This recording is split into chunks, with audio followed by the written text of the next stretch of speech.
عزتمندو مسلمانانو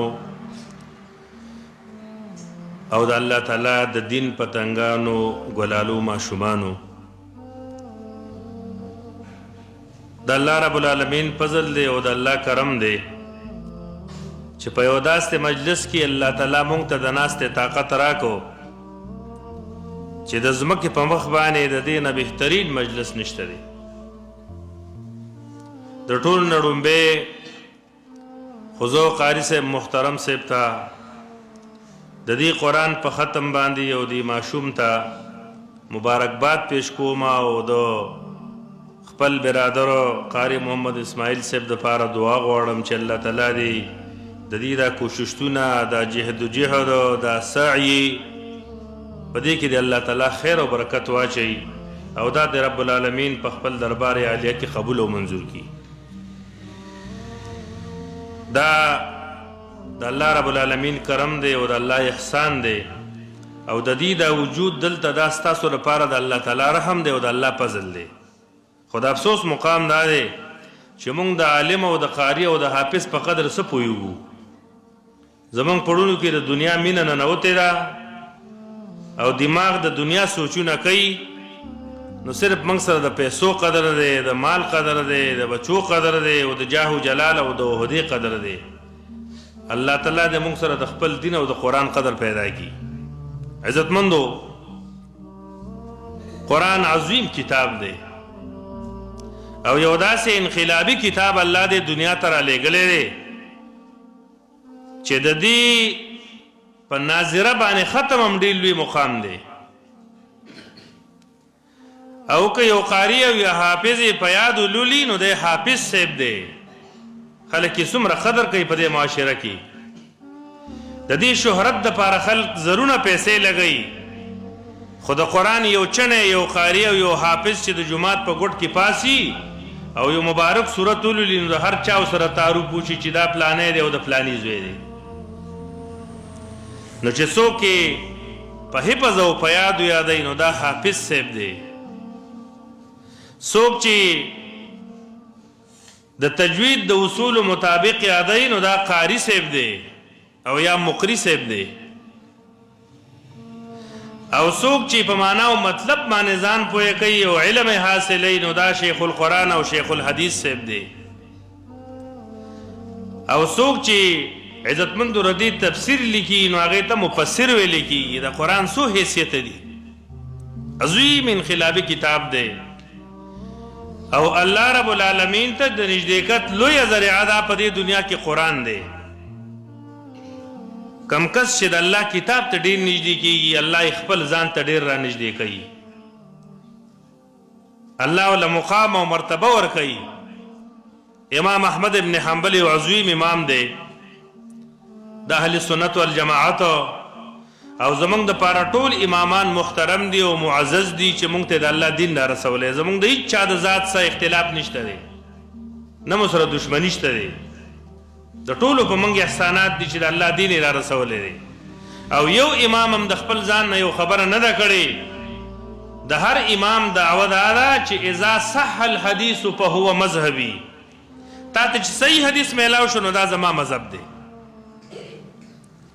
نو امام احمد ابن حنبل د الله رب العالمین سره په خوب کې یو کم سل پیرې ملاقات کړی دی. څو پیرې؟ یو کم سل پیرې د الله رب العالمین سره په خوب کې ملاقات شوی دی. اخیرنی ځل چې د الله سره کله ملاقات کېده نو د الله رب العالمین نه تپوس کړی، رب العالمینه یو داسې وظیفه او عمل او کار راته وښایه چې موږ پې تا ته در نږدې کېږو. نو الله رب العالمین ورته فرمایلي دي چې د قرآن نه بله بهترینه وظیفه ما سره نشته دی. کم بنده چې قرآن ته نږدې کېږي دی ما ته را نږدې کېږي. کم بنده چې قرآن خپلوي دی ما خپلوي. کم قرآن بنده چې د قرآن سره مینه ساتي دی ما سره مینه او محبت کوي. عظیم کتاب دی. ما د سورت یونس یو 2 آیتونه لوستي دي، تاسو به سبق هم وایئ، خو دا وخت ستاسو بچی قیمتي کېږي ځکه چې دا هم ستاسو د تربیت دپاره یو سیشن دی چې د قرآن دا فضیلت واورئ نو نور به هم د قرآن په دې زده کړه کې ماهر هم شئ او د دې طرف ته به ستاسو توجه هم پیدا شي. الله رب العالمین فرمایي یا ایها الناس قد جاءتکم موعظة من ربکم، اے انسانانو یقینا تاسو ستاسو د رب د طرف نه یو موعظه راغلې ده. موعظه څه ته وایي؟ وعظ ته ویلې کېږي، نصیحت ته ویلې کېږي. علما مفسرین معنا کوي الکلام المرقق للقلوب. موعظه هغې کلام ته وایي چې د بنده زړه نرموي. نو دا قرآن د بنده زړه نرموي. که سخت زړه انسان وي خو چې قرآن ورته واورئ نو زړه نرمېږي. او د عمر ابن خطاب رضی الله تعالی عنه خو سخت زړه انسان کېدی نه شي، خو د هغه زړه په څه باندې نرم شوی و؟ د الله په کتاب باندې. قرآن نرم کړی و، ځکه د رسول الله صلی الله علیه وسلم په خدمت کې حاضر شو، سر یې کېښود یا رسول الله د ایمان د راوړو دپاره راغلی یم چې ما ته هدایت وکړي او الله وکړي او ما ته ایمان نصیب شي. نو الله قرآن ته موعظه ویلې ده چې دا د انسانانو زړونه نرموي. وشفاء لما فی الصدور، او الله فرمایي د دې سینو کې چې دننه څه پراته دي دا قرآن د دې لپاره علاج دی. قرآن ظاهري علاج دی او روحاني علاج هم دی. ظاهري بنده په قرآن دموه الله به ورته شفا نصیب کوي. خدا یاد ساته چې په قرآن کې دا شفا څوک اچوي؟ الله رب العالمین. تیزه باندې ووایي څوک یې پکې اچوي؟ الله تعالی. په دم کې شفا الله چولې ده، د ډاکټر په دوی کې شفا الله چولې ده، په دې اوبو کې شفا الله چولې ده. شافي ذات صرف د الله ذات دی. الله چې وغواړي شفا پکې اچوي، چې وغواړي نو نه اچوي. نو الله فرمایي دا قرآن ستاسو دپاره شفا ده. په سینه کې خو دننه بلا بیمارۍ پرتې دي، کینه پرته ده، حسد دی، د مسلمان سپکاوی دی، د دنیا مینه او محبت دی. الله وی دا قرآن د دې ټولو دپاره علاج دی. وهدى ورحمة للمؤمنین، او دا قرآن هدایت دی او د رحمت ذریعه ده د مؤمنانو دپاره. الله د هغه چا نه راضي کېږي او رحمت پې کوي چې قرآن خپل کي. الله هغه چا ته هدایت کوي چې قرآن ته رانږدې شي. نو الله څه فرمایي اخر کې؟ قل بفضل الله وبرحمته فبذلك فليفرحوا. اے زما بندگانو د الله په فضل او د الله تعالی په رحم باندې خوشحاله شئ. د الله فضل څه دی؟ ایمان دی. الله مونږ ته ایمان نصیب کړی. تاسو ټول ووایئ چې الحمدلله.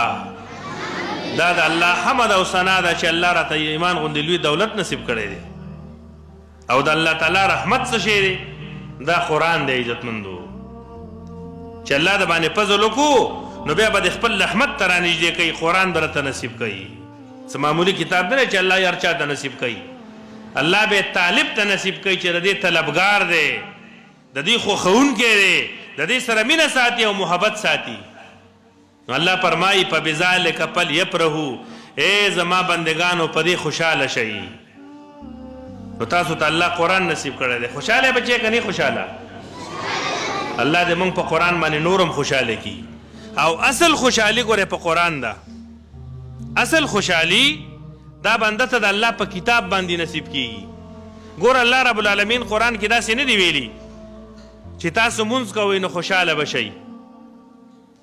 الله رب العالمین داسې نه دی ویلي چې تاسو حج لځئ نو خوشحالي به درته نصیب شي. حال دا چې هغه ځان له په خپله لوی عبادات دي. جهاد لځئ خو د قرآن په باره کې ویلي چې چاته الله قرآن نصیب کړو نو دا دې خوشحاله شي، دی دې خوشحالي وکړي.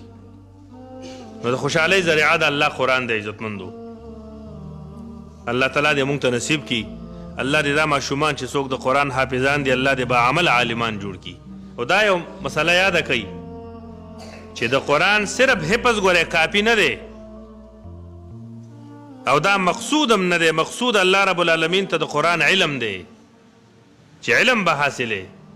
دا د رسول الله صلی الله علیه وسلم فرمان دی چې د قیامت ته نږدې وختونو کې د قیامت د نښو نه یو نښه دا هم ده چې خلک به صرف د قرآن حفظ کوي خو د قرآن علم طرف ته به توجه نه کوي. ګورې او عبدالله ابن مسعود د صحابو مجلس ته چې تقریر کاوه نو دا یې ورته ویلي وو چې ای د الله د پیغمبر صحابو تاسو الله په داسې وخت کې پیدا کړي چې په تاسو کې د قرآن فقها ډېر دي او د قرآن حافظان کم دي، خو داسې وخت به راځي چې د قرآن حافظان به په زرګونو باندې، خو علما به چېرته نه پیدا کېږي. ګورئ نو ضروري شی د حفظ نه وروستو څه دی؟